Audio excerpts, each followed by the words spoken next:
That night, when they returned to the guild house, the group wasted no time kicking off a celebration filled with drinks and laughter. Errol was still taken aback by the fact that Lillian was actually old enough to drink, despite her petite appearance, but she proudly insisted that she was a grown woman. Lillian couldn't stop marveling at Errol's strength. The fact that he had managed to defeat 5 A-ranked swordsmen from the top guild in the country all by himself left her speechless. Realizing his potential, she decided that winning his heart could be her way out of poverty and an opportunity for a better life. Trying her luck, Lillian boldly proposed marriage, claiming she could satisfy all his desires. But Errol, ever the composed and independent man, refused without hesitation, saying he'd rather be with someone like Ray instead. Ray's face flushed instantly as she shot up from her chair, scolding Errol for saying such things just to turn Lillian down. But Errol was completely serious. When he asked why she thought he was joking, Ray reminded him of how he once called her a man during their childhood sparring match. She added that people often told her she lacked any feminine charm. Errol, however, disagreed, teasingly pointing out that he could clearly see her charms right in front of him. Lillian quickly realized that Ray was completely unaware of her own appeal and didn't consider her a real rival. Confidently, Lillian leaned closer, placing a hand on Errol's leg, and offered to help him relax after his exhausting day, hinting that he should meet her in her room. Embarrassed, Ray blurted out for Lillian to stop saying strange things, but Lillian only smiled, claiming it was an innocent offer to give him a well-earned massage. Unexpectedly, Errol replied that he'd prefer a massage from Ray instead. His version of a massage, however, turned out to be a rigorous sparring session on the training grounds, where Ray pummeled him while he practiced her reinforcement magic techniques. From the balcony, Lillian sighed, wondering if Errol had any clue what a real massage even was. Their noisy training eventually woke Ray's father, who stumbled down the stairs, still hungover and irritated. Grumbling, he complained that they didn't need to vent their frustration over losing the tournament in the middle of the night. Ray quickly corrected him, saying they had actually won, and not just any match, but against the strongest guild in the kingdom. Her father's eyes widened, but he assumed their opponents were just low-ranked rookies. Lillian quickly corrected him revealing that they were all top-tier A-ranked fighters, and that Errol had defeated every single one on his own. That revelation instantly sobered him up as he stared at the battered young man, astonished by his strength. Lillian proudly mentioned that she had made several bets on the match, and thanks to Errol's flawless victory, she'd won big, enough to clear their debts and fund the guild's expenses for a while. But her father wasn't convinced. He warned her not to get too excited, saying that if Errol truly was that powerful, bigger and richer guilds would soon try to recruit him. Lillian brushed off his concern, confidently declaring that she planned to marry Errol anyway, meaning he would stay with them forever. Errol, however, immediately denied having any such intentions, turning to her father and bluntly saying that while Lillian might be a bit stubborn, at least she wasn't a quitter. The jab was clearly aimed at Ray's father, who glared at Errol with growing irritation. Errol, still oblivious to the tension in the air, told Ray's father that instead of sulking, he should act his age and put his remaining hand to good use. After all, he could still wield a sword. That struck a nerve. Without hesitation, Ray's father grabbed Errol by the collar, warning him not to speak about things he didn't understand. He growled that a dual-wielding swordsman who can no longer wield 2 blades is nothing but a waste of space. Unfazed, Errol calmly disagreed, explaining that even as a classless swordsman, he continued to train, fight, and strive to improve every day. That remark made the older man shove him aside before storming upstairs in silence. Ray and Lillian rushed to Errol's side, asking if he was okay. Lillian quickly apologized for her father's outburst, but thanked Errol for standing up to him. Errol brushed it off, saying that even after losing his arm, the man was still incredibly powerful, a true waste of talent if he chose not to fight again. Inwardly, Errol made a vow to motivate Rod, Ray's father, to pick up his swords once more and reclaim his strength. Hearing that Errol wanted to train and learn new techniques, Lillian suggested exploring some of the nearby dungeons. Errol had no idea what she was talking about, So, Ray explained that dungeons were underground labyrinths, crawling with hundreds of monsters and packed with traps. Dangerous, but perfect for gaining experience and developing new skills for the upcoming Sword God Cup. When Errol asked what that was, Ray clarified that the Sword God Cup was an annual tournament where the strongest swordsmen in the kingdom competed to prove who was the absolute best. Excited, Lillian pulled out a registration form and told Errol to sign up, but to everyone's shock, he tore it in half. Ray stared in disbelief, asking if he didn't want to enter the contest, but Errol replied that Lillian had tried to trick him. The paper wasn't a tournament form at all, but a marriage certificate. Lillian laughed nervously, admitting she was just testing the waters. Fed up, Errol put her in a light chokehold to teach her a lesson before letting her go. The next morning, Errol woke up to find Lillian attempting to sneak into his bed, but he quickly evaded her and tied her to the bedpost before leaving for the day. Later, the group headed for the dungeon together. Lillian explained how teleportation circles worked.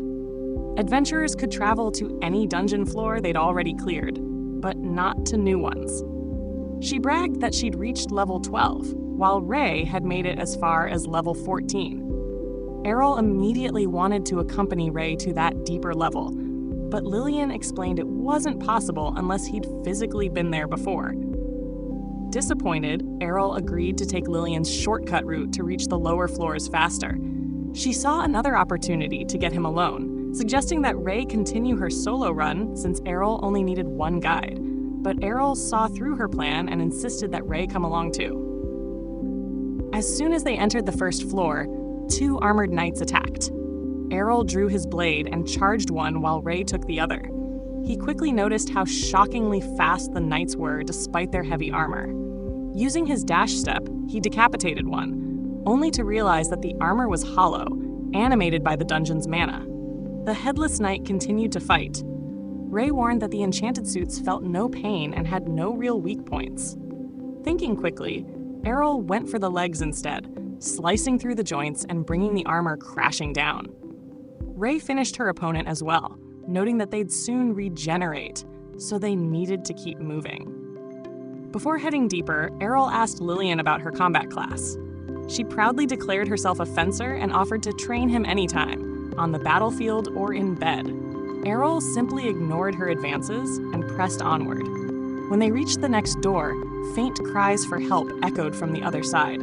Inside, they found a man kneeling in a pool of blood, begging for aid. Ray suggested taking him to safety, but he refused, saying his companions were still trapped deeper inside after a booby trap went off. He pleaded with them to help rescue his friends. Lillian, ever opportunistic, demanded payment first. To her surprise, the man handed her a hefty sum of gold, claiming it came from gambling winnings. But Errol felt something was off. From his experience, someone who had lost that much blood shouldn't even be standing, much less walking. Quietly, he realized that the blood and wounds were fake, but kept it to himself, curious about where this would lead. The man guided them to a hidden chamber where a trail of blood led to a puddle in the center and a single gold coin glinting on the floor. As soon as Lillian spotted the gold coin glimmering on the ground, her greed got the better of her. She reached out to grab it, but the moment her fingers brushed it, a glowing teleportation circle lit up beneath them. Ray instantly realized what was happening. It was a trap. The injured man smirked and admitted that he'd been paid handsomely to lure them there. But before he could celebrate, his grin faded. The teleportation spell dragged him along as well. They reappeared in an unfamiliar part of the dungeon, one that even Ray didn't recognize. It was deeper than the 14th floor, a place that shouldn't have existed. Strangely, there were no monsters in sight, only an eerie silence. The man who had played the victim was trembling uncontrollably, muttering that this was supposed to be the final floor, where the legendary sword god resided. His voice cracked with fear. Moments later, a figure clad in radiant, rainbow-tinted armor materialized before them. Lillian laughed it off, insisting that the sword god was nothing more than a myth. But Errol could sense the overwhelming power radiating from the knight, and knew instantly that they were in serious danger. Without hesitation, Errol shoved Lillian out of the way just as the sword god released a devastating slash from midair. The sheer force of the attack shattered the surrounding dungeon walls. The knight didn't stop there. In a blur, he charged straight at Errol. Acting on instinct, Errol raised his sword just in time to block the blow. The impact sent him crashing into the wall, but thanks to the reinforcement magic Ray had taught him, he survived the hit. Determined, Errol countered with a swift attack, but the knight was impossibly fast, dodging with advanced techniques that left after images in his wake. Instead of panicking, Errol grinned.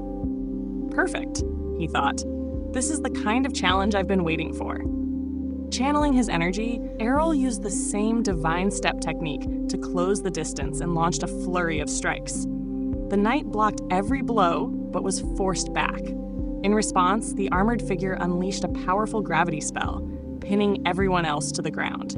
But Errol stood firm. He had trained under similar pressure before. When his mother used to spar with him as a child, he could barely stay on his feet. This time, however, he was ready. Spotting the gold coin glowing faintly in his hand, Errol realized it wasn't ordinary. He threw it forward, and the coin absorbed the magic in the air, nullifying the gravity spell. Seizing the opening, Errol unleashed one of his strongest techniques, Infinite Break. The attack tore through the sword god's armor, shattering it into countless pieces. The once unstoppable knight dissolved into glowing fragments, leaving the group speechless. After healing with some holy water, Errol and the others used a teleportation spell to return safely to the surface. Later that night, Ray's father, Rod, was drinking alone at the bar when he overheard the three adventurers bragging about tricking the new members of the Dragonfang Guild into a trap, the same one Errol and the others had fallen into. Enraged, Rod stormed over and smashed their table with a single punch, demanding they confess everything. Before they could respond, a man named Jorg interrupted, mocking Rod and calling him a useless drunk. At that moment, Rod realized the setup had been orchestrated by Jorg himself, which meant his daughter might already be dead. Desperate and furious, Rod lunged at him but was effortlessly thrown aside. Collapsed on the floor, Rod could only curse his own weakness and pray for his daughter's safety. But then a familiar voice came from the doorway. He looked up to see Lillian, Errol, and Ray walking into the tavern, chatting casually about how hungry they were. Overcome with relief, Rod rushed forward and hugged Lillian tightly, thanking the heavens that she was alive. Ray confronted Jorg, saying they had already extracted the truth from his accomplices, that he was the one who ordered the trap. But, like any corrupt schemer, Jorg denied everything, saying everyone in a dungeon was responsible for their own survival.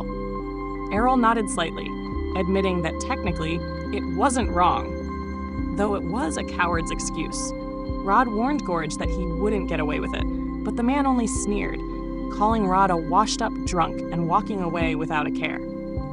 Errol sighed, watching him leave, wondering what other challenges awaited them next. And that's where this episode ends. Remember to like, subscribe, and turn on notifications for more adventures. A few days later, Lilia receives a sealed scroll listing all the preliminary brackets for the tournament. To her shock, she discovers that she's been placed in the same bracket as Errol. Her excitement instantly fades. Being up against him means she has virtually no shot at making it through the preliminaries, let alone representing her guild in the main tournament. Errol, not fully grasping how the prelims work, asks Ray to explain. Ray tells him that the Sword God tournament draws in an overwhelming number of hopeful swordsmen every year, far too many to include directly in the main event.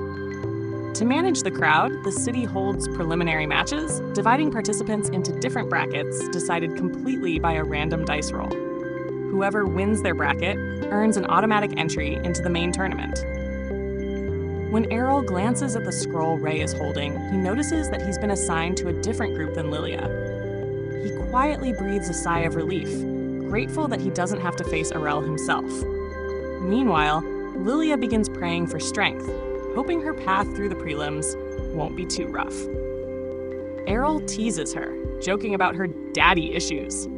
But before she can respond, Loli cuts in, reminding them that they need to head back to the dungeon for more training. Errol groans, saying he's sick of dungeon runs and wants to skip it this time. Loli pouts, pretending to act cute as she insists she needs a strong man to protect her in case something goes wrong. Watching this, May can't help but sigh and decides she'll someday teach Loli to stand on her own 2 feet.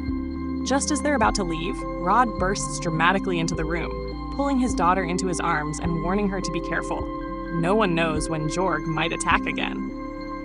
Loli can see the genuine fear in her father's eyes and promises to stay safe. As Rod turns around, he notices Errol staring at him quietly. Feeling slightly judged, Rod insists that he still has time to be a better, more protective father. Errol simply smiles and says, "It's never too late to be a good person," before walking out. A couple of weeks pass and the long-awaited day of the preliminaries finally arrives. The stands are packed, the crowd roaring with excitement as swords clash and sparks fly across the arena. One by one, fighters are eliminated until only a few remain. Unfortunately, Loli loses her match early, long before she even has the chance to face Errol. Sitting off to the side, she sulks, disappointed that she didn't at least make it to the finals. Errol doesn't sugarcoat things. He tells her she was worrying for nothing about being in the same bracket as him. She would have lost anyway. His blunt words only make her feel worse, but she eventually composes herself and warns him to stay alert. The remaining finalist in his group, she says, has a few tricks up her sleeve. Errol shrugs, confident as always. After countless dungeon battles, he doubts anyone can surprise him anymore. But Loli insists otherwise.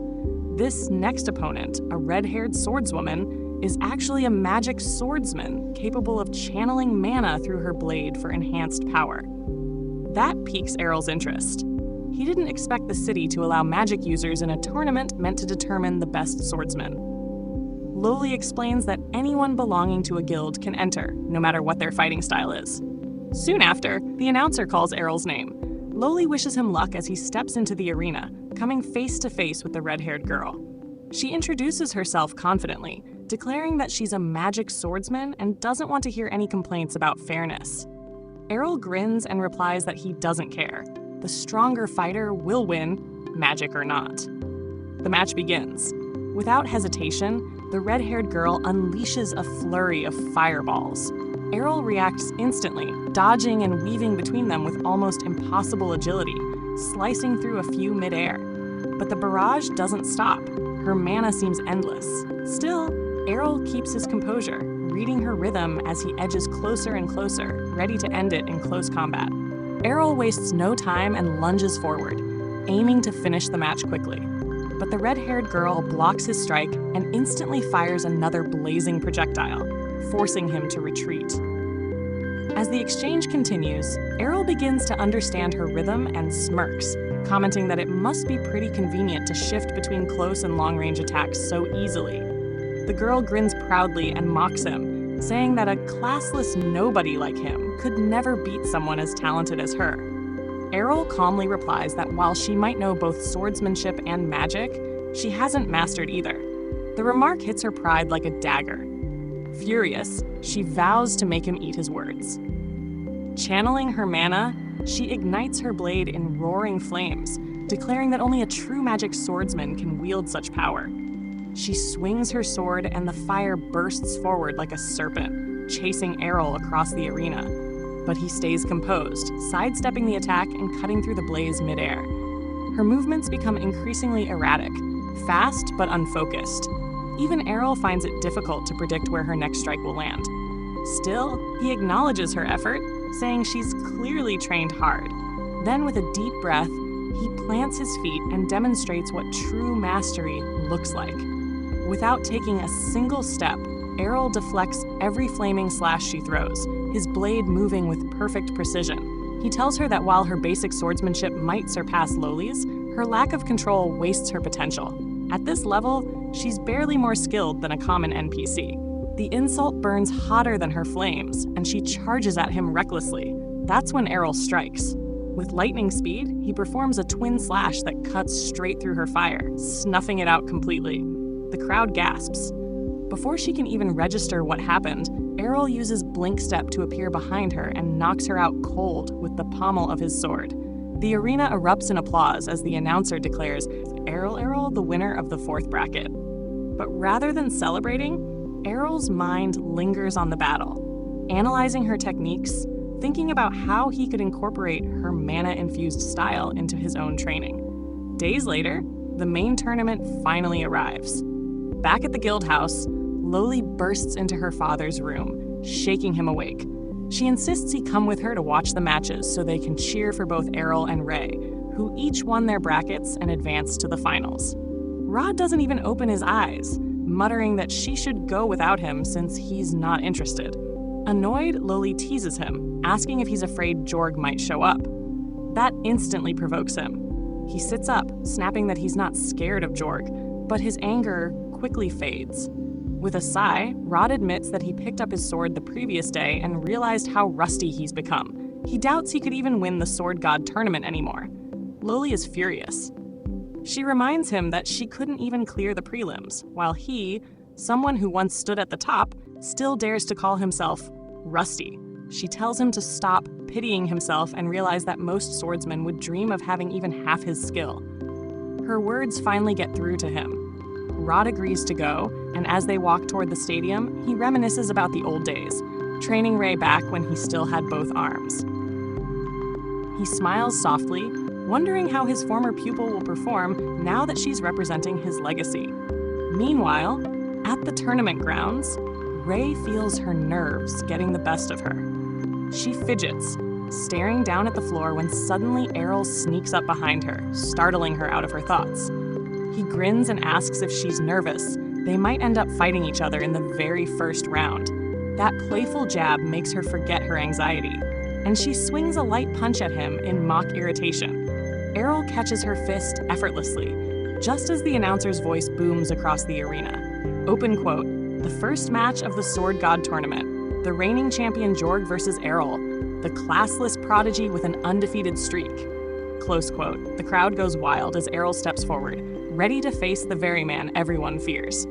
Errol stands up, ready to step into the arena, but before he leaves, Ray grabs his hand and quietly wishes him good luck. With a small nod, he heads out, greeted by the roaring crowd. From the stands, Loli yells at the top of her lungs, "Kick Jorg's ass and slice him into 64 pieces!" But the moment Errol lays eyes on his opponent, his confidence falters. Something is off. Jorg's once human eyes now glow a sinister purple, sharp fangs protrude from his mouth, and a single black horn juts from his forehead, as if he's become something entirely inhuman. Errol's instincts immediately go on high alert. He can feel the malice radiating off Jorg. Before he can act, Rod, watching from the sidelines, notices the weapon Jorg is holding and shouts a warning. The sword, he says, contains a sealed demon, a cursed relic from ancient times. When Jorg finally speaks, his voice sounds distorted, layered with something dark and inhuman. "I didn't think anyone would recognize me," he says with a twisted smile. Loli looks confused, asking why Jorg would say that. Rod answers grimly, "It's not Jorg speaking anymore. The demon has completely taken over." Rod explains that the blade in Jorg's hands is the legendary sword once wielded by the first Sword God, the very weapon that struck down the Demon King centuries ago. But before dying, the Demon King cursed it, binding a powerful fiend within. That weapon was supposed to be sealed away in the royal vault forever. The possessed Jorg chuckles darkly. "I was sealed for centuries," the demon says, "but I waited patiently. I knew one day a fool would set me free and gift me their body in the process." He raises his sword high and declares his name for all to hear. "I am Gilda, the destroyer of mankind." The audience erupts in chaos. Ray gasps. She'd always thought Gilda was just a myth, a bedtime story told to scare children. But now the ancient legend stands before them in flesh and blood. The terrified spectators begin to flee, but Gilda laughs, spreading his arms as a massive magic circle appears beneath him. In an instant, a shimmering dome of energy traps the entire stadium, locking everyone inside. Their screams echo through the arena, but Gilda only grins wider. Ah, the sound of despair. It's been far too long. Despite the horror around him, Errol doesn't move. Sword in hand, he stares the demon down. Gilda sneers. "Run, boy. Save yourself while you can." But Errol shakes his head. "You've been defeated once before. That means you can bleed. You're not invincible." The demon bursts out laughing. "Defeated by a sword god, yes, but there are none left alive." Errol's expression hardens. "You're wrong. My mother still lives, and even if she didn't, I don't need the title of sword god to end you. The words barely leave his mouth before he disappears in a blur of light. Gilda's eyes widen. Errol's movement. It's divine step, the sacred technique used only by sword gods themselves. In a flash, Errol attacks from multiple directions, his sword slicing through the air faster than the eye can track. The demon retaliates, reminding him that he still controls the body of a sword emperor. Errol's strikes, though relentless, barely leave a mark. Gilda slams his blade down, landing a brutal hit that sends Errol crashing into the dirt. The crowd gasps, but when the dust clears, Errol stands tall, barely injured. His training with Ray has made his body resilient enough to withstand even that level of power. Gilda hesitates, for the first time, unsure. Errol smirks. My turn. In a split second, he unleashes his infinite break, a relentless storm of slashes from every angle. Steel clashes against steel as the arena fills with blinding light and flying sparks. Overwhelmed, Gilda stumbles, his old memories flashing back. This fighting style, this precision, it's identical to the sword gods of old. Before the demon can recover, Errol channels his strength into one final, devastating strike that sends Gilda flying. The possessed body hits the ground hard, buried in dust and silence. The audience bursts into cheers. The demon appears defeated. But their celebration is short-lived. The ground begins to tremble as the cursed sword glows ominously. Gilda's voice echoes once again, mocking them. His true body was never Jorg. It was the sword itself. The demonic aura lashes out, searching for a new host, and in an instant, it lunges toward Rod. Errol shouts a warning, pushing Ray out of the way. Rod throws himself in front of his daughter, shielding her, but when the smoke clears, he's the one holding the demonic blade. His eyes glow faintly as he wraps an arm around Loli's neck, pressing the sword to her throat. Errol freezes. He realizes too late that destroying Jorg's body wasn't enough. He needed to destroy the blade. Gilda snarls, using Rod's voice. One move, and she dies. But Errol doesn't flinch. You can't kill her, he says calmly. Ray looks at him in confusion, terrified that he's provoking the demon. Gilda roars in anger and tries to strike Loli down, but Rod's hand refuses to move. His body trembles, resisting the demon's control.